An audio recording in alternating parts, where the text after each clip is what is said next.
S.C. Verma capacitors का numerical 22. Both the capacitors shown in figure are made up of square plates of edge A. The separation between the plates of the capacitor are D1 and D2 as shown in figure.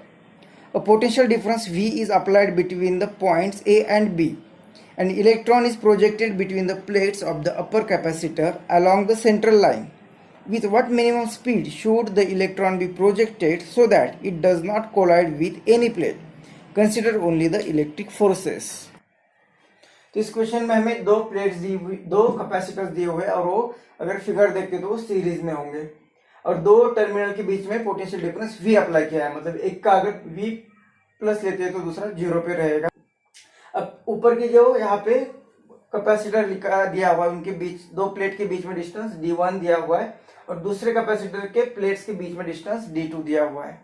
अब ऊपर के plate में central line के along यहाँ पे particle रखना हुआ है और इसे अगर चार्ज पार्टिकल होगा वो, और हमें क्वेश्चन में कहा कि इसे कितनी वेलोसिटी देंगे ताकि वो ऊपर यहाँ पे कोलाइड नहीं होगा। पहले तो कोलाइड क्यों होगा ये देखते हैं। तो जैसे कोई चार्ज पार्टिकल यहाँ पे रखेंगे और ये पोटेंशियल डिफरेंस अप्लाई किया हुआ है, मतलब यहाँ पे पॉजिटिव चार्ज आएगा, ये नेगेटिव आ जाएगा, तो यहाँ पे इलेक्ट्रिक फील्ड इस डायरेक्शन में आएगी। अगर इलेक्ट्रिक फील्ड इस डायरेक्शन में है तो वहां पे इलेक्ट्रिक फील्ड में कोई चार्ज रखते हैं तो उस पर फोर्स एक्सर्ट होता है, तो उस फोर्स के कारण वो पॉजिटिव चार्ज है तो in the direction of field, और इलेक्ट्रॉन या नेगेटिव चार्ज है तो फील्ड के अपोजिट डायरेक्शन में मूव होगा। और अगर यहाँ पे वो नेगेटिव चार्ज है तो इलेक्ट्रिक फील्ड के अपोजिट डायरेक्शन में चला जाएगा और यहाँ पे टकराएगा। लेकिन इस क्वेश्चन में इसे हमें वेलोसिटी देनी है तो वो सीधा जाके नहीं टकराएगा, वो ऊपर चला जाएगा क्योंकि ऊपर के डायरेक्शन में अभी QE फोर्स लग रहा है। डाउनवर्ड में mg नहीं लेना है क्योंकि ग्रेविटेशनल फोर्स हमें नहीं कंसीडर करना है, ओनली इलेक्ट्रिक फोर्स कंसीडर करना है, ऐसा लास्ट सेंटेंस में कहा है।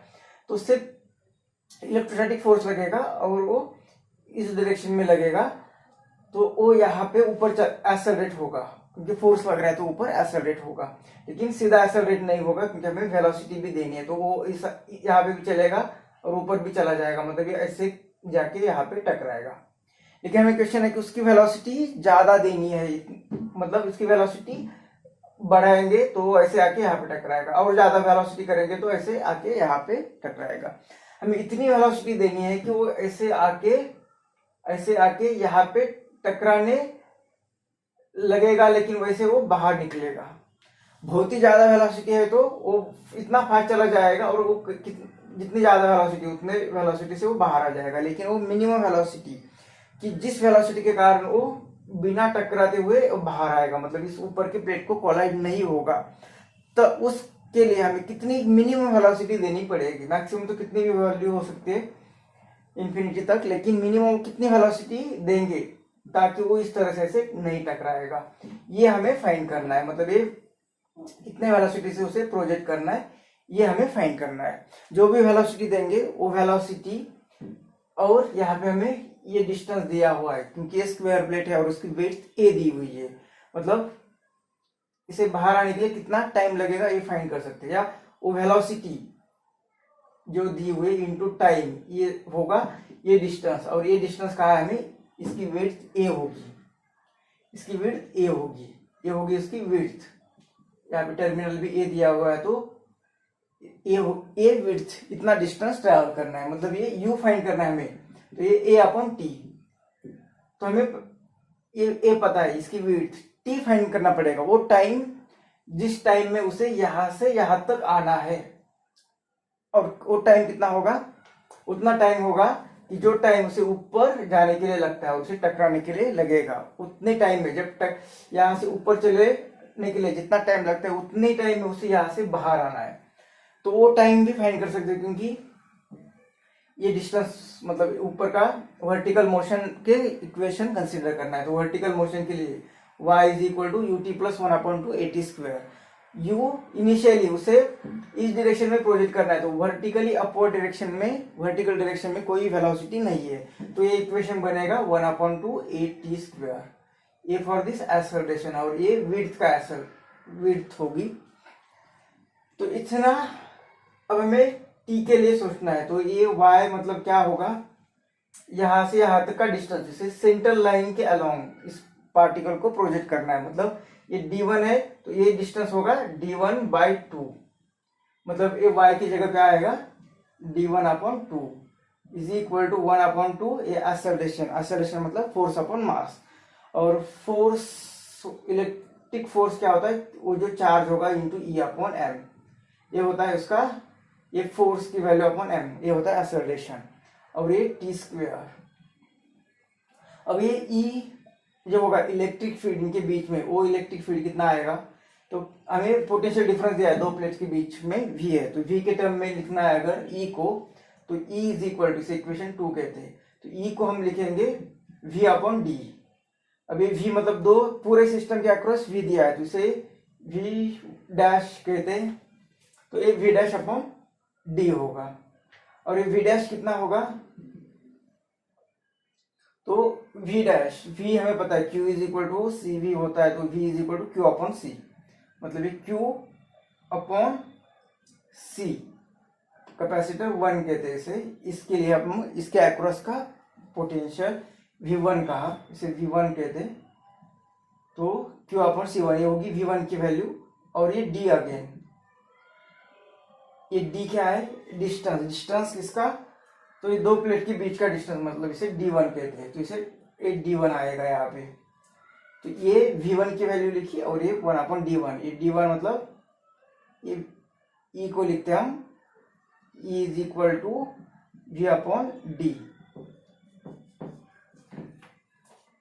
तो ये Q/C1। और Q क्या होगा इस प्लेट पर, अब ये सीरीज में, मतलब दोनों कैपेसिटर पर सेम ही चार्ज होगा, मतलब वो सर्किट से फ्लो होने वाला चार्ज है। और सर्किट से मतलब पूरे सिस्टम से जो चार्ज फ्लो होता है, ये Q इज इक्वल टू, जो हम CV लिखते हैं, तो सिस्टम से मतलब ये बैटरी से जो चार्ज फ्लो होगा, मतलब इस टर्मिनल से जो चार्ज फ्लो होगा, वो चार्ज के लिए यहाँ पे इक्विवेलेंट कैपेसिटेंस होता है। मतलब ये चार्ज जो होगा वो चार्ज यहाँ पे पूरे सिस्टम से चार्ज फ्लो होगा, सीरीज में है तो वो कितना होता है, C इक्विवेलेंट इंटू V। और ये V कौन सा होगा, तो टोटल V जो पोटेंशियल डिफरेंस दिया हुआ है हमें क्वेश्चन में, V डिवाइडेड बाय ये C1 और ये D1। अब C इक्विवेलेंट, ये दो कैपेसिटर हम फाइंड कर सकते हैं क्योंकि दो कैपेसिटर्स यहाँ पे सीरीज में दिए हुए हैं, तो सीरीज में C इक्विवेलेंट कितना आता है, तो C इक्विवेलेंट ये पहला कैपेसिटर दूसरा कैपेसिटर C1 प्लस C2, क्योंकि ये 1/C equivalent is equal to 1/C1 plus 1/C2, इसे सॉल्व करते हुए ये आता है, इंटू ये वाला V डिवाइडेड बाय ये C1 और अगेन D1। C1 तो यही कट हो गया, तो इतना ये आएगी E की वैल्यू, ये आएगी E की वैल्यू। और ये C1 C2 ऐसे दिया नहीं कि इसका कैपेसिटर C1 है इसका कैपेसिटर C2 है, तो हम क्या कर सकते हैं, C इज इक्वल टू हमें पता है, C इज इक्वल होता है ε0 A/d। तो एक कांस्टेंट है, एरिया दिया हुआ है हमें कि एक प्लेट स्क्वायर प्लेट है और उसका एक एज A है, तो इसका एरिया भी फाइंड कर सकते हैं। और D तो डिस्टेंस बिटवीन प्लेट्स भी दिया हुआ है, तो इनके फॉर्म में उसे कन्वर्ट कर सकते हैं। तो ये वैल्यू भी पुट करेंगे, तो ये E इज इक्वल टू आएगा C2 मतलब इसका कैपेसिटेंस, ये कितना आएगा ε0 A, एरिया कितना है, तो ये प्लेट जो होगी उसका एरिया, और प्लेट का एज A दिया हुआ है और वो स्क्वायर प्लेट है, तो एरिया आएगा A², small a² upon distance between two plates, A दिया हुआ है D2, मतलब ये आएगी C2 की वैल्यू।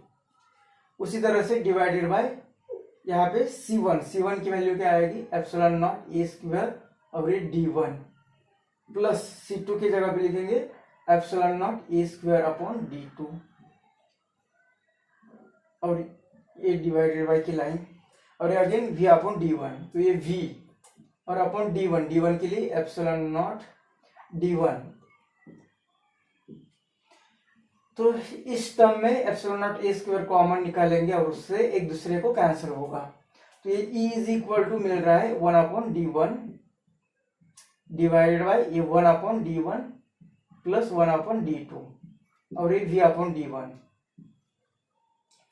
मतलब ये D2 है, तो इसे E is equal to 1/D2 और ये डिवाइड बाई ये d2 यहाँ पे d1 यहाँ पे, मतलब d2 upon plus d1 divide by d1 into d2 और ये d1 इंटू d2 ऊपर चला जाएगा, तो ये आएगा d1 इंटू d2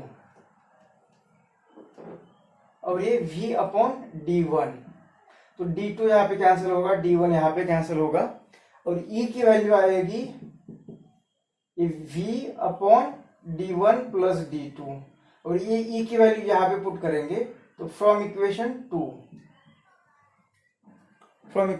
2 हमें मिलेगा ये 2 भी कैंसिल हुआ, तो d1 is equal to Q E upon M और ये टी स्क्वेयर। अब ये e की वैल्यू पुट करनी है, तो e की वैल्यू यहाँ पे v upon d1 plus d2, ये v की वैल्यू और मतलब क्यू ई एम लिखा। अब टी स्क्वेयर, तो वही टी स्क्वेयर, इस टी स्क्वेयर में ही इस इक्वेशन से फ्रॉम 1 यहाँ पे हमें t चाहिए था, क्योंकि u का इक्वेशन लिखना है, u is equal to this, ये u फाइंड करना है हमें। अब u is equal to width upon t और ये t चाहिए था, इसलिए यहाँ तक आ गए। तो यहाँ से t, ये बाकी को साइड में भेज सकते हैं और t फाइंड कर सकते हैं और t की वैल्यू यहाँ पे पुट करेंगे तो हमें u मिलेगा। लेकिन इससे भी आसान ये तरीका होगा कि इस टी स्क्वायर में ये वैल्यू पुट करेंगे, क्योंकि इस इक्वेशन से हमें t इज इक्वल टू क्या मिलेगा, t यहाँ पे चला जाएगा, u यहाँ पे आएगा, तो ये विड्थ अपॉन u, तो ये वैल्यू ही यहाँ पे पुट करेंगे तो हमें मिलेगा d1 इज इक्वल टू